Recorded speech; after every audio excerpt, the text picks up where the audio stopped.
Wonderlike goeienaand, liewe vriende in ons Here Jesus Christus.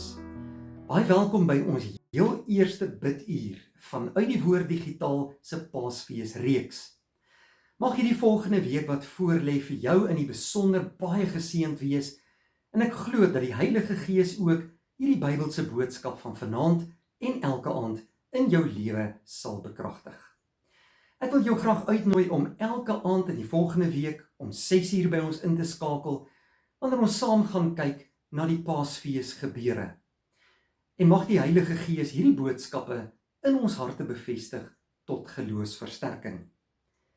Nou ons gaan vanaand begin deur eerstens saam te lees uit Matteus 21, en as jy jou Bybel byderhand het, is jy baie welkom om dit saam met my te lees.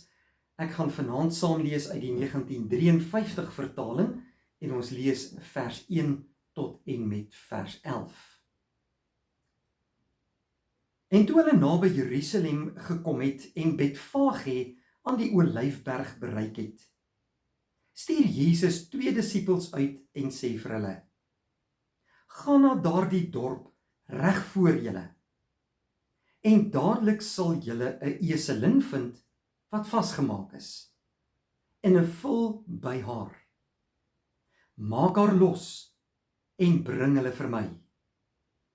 En as iemand vir julle iets sê, moet julle antwoord: Die Here het hulle nodig, en dadelik sal hy hulle stuur. En dit het alles gebeur, so dit vervul sou word, die woord wat deur die profeet gespreek is. Sê vir die dogter van Sion: Kyk, jou koning kom na jou toe, sagmoedig, en hy sit op 'n esel. Ja, 'n jong esel, die vul van 'n pakdier. En die disippels het gegaan en gedoen soos Jesus hulle beveel het. Hulle die esel en die vul gebring, en hulle klere daarop gelê, en hy het daarop gaan sit. En die grootste deel van die skare het hulle klere op die pad oopgegooi, en ander takke van die bome afgekap en op die pad gestrooi. En die skare wat voorgeloop en die wat gevolg het uitgeroep en gesê: Hosanna vir die seun van Dawid.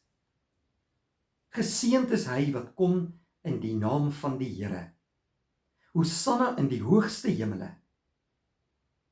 En toe hy in Jerusalem inkom, het die hele stad in opskudding geraak en gesê: Wie is hierdie man?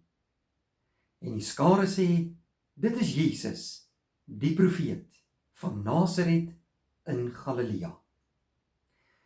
Ons lees net tot sover uit die woord van die Here vanaand.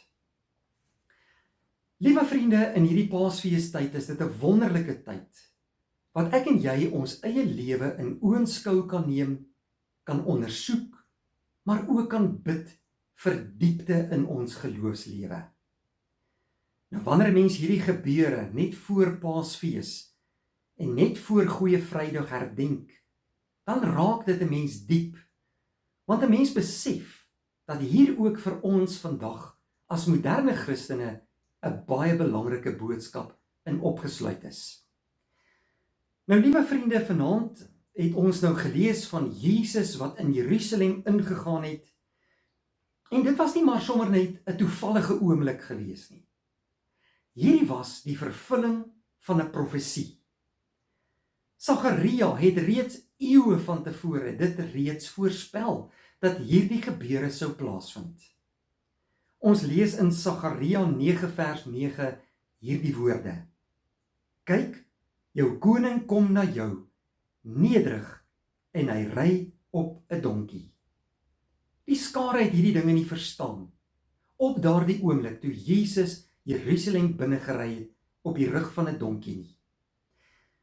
Hulle het dalk gedeeltelik verstaan wat hier aan die gang is, en baie het gevra, maar wie is hierdie man? En ander het gesê, dit is Jesus.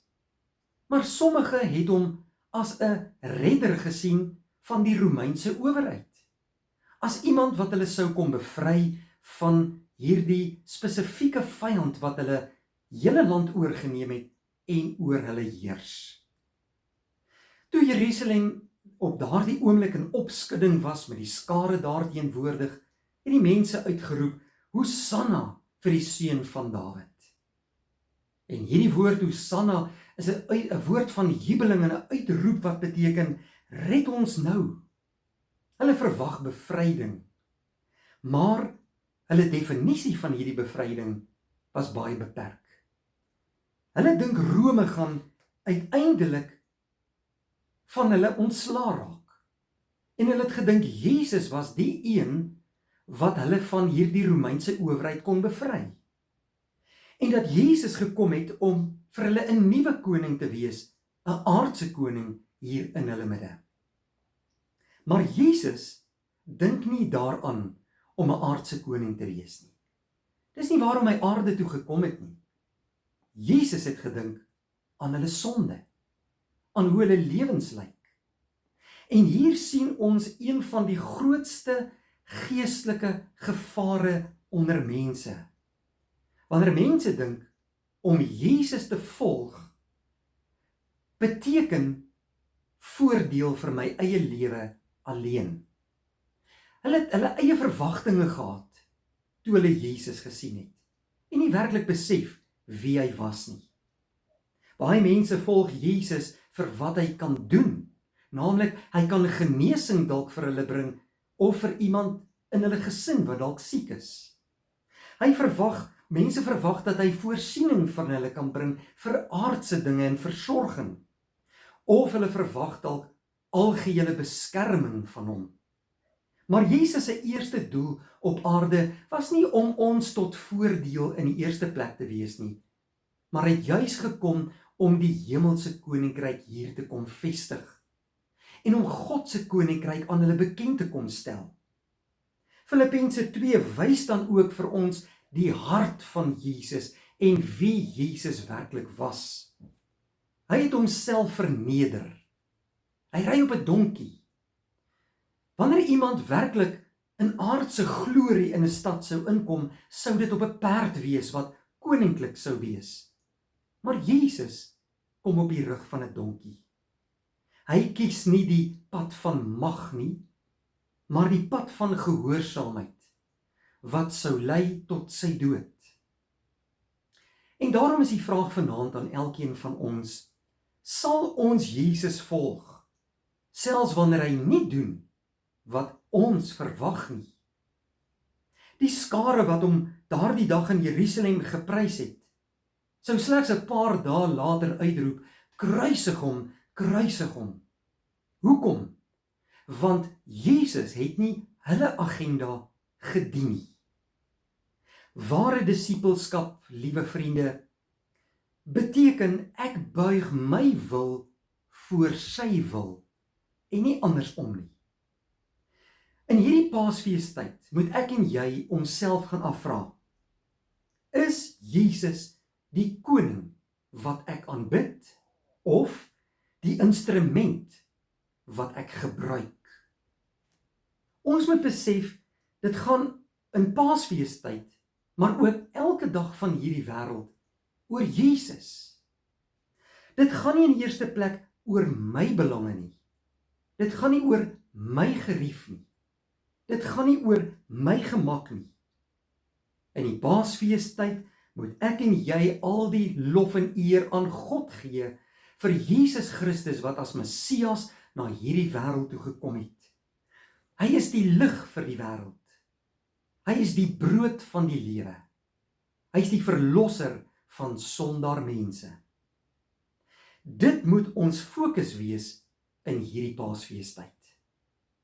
Kom ons loof en prys die Here vir wie hy is en dat Jesus gekom het om God se koninkryk aan ons bekend te stel en nederigheid aan ons te kom leer.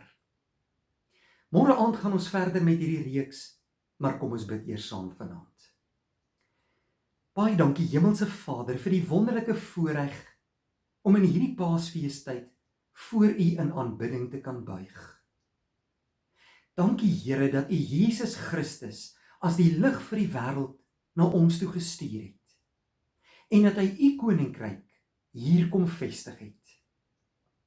Laat ons in sy voetspore navolg en in nederigheid lewe.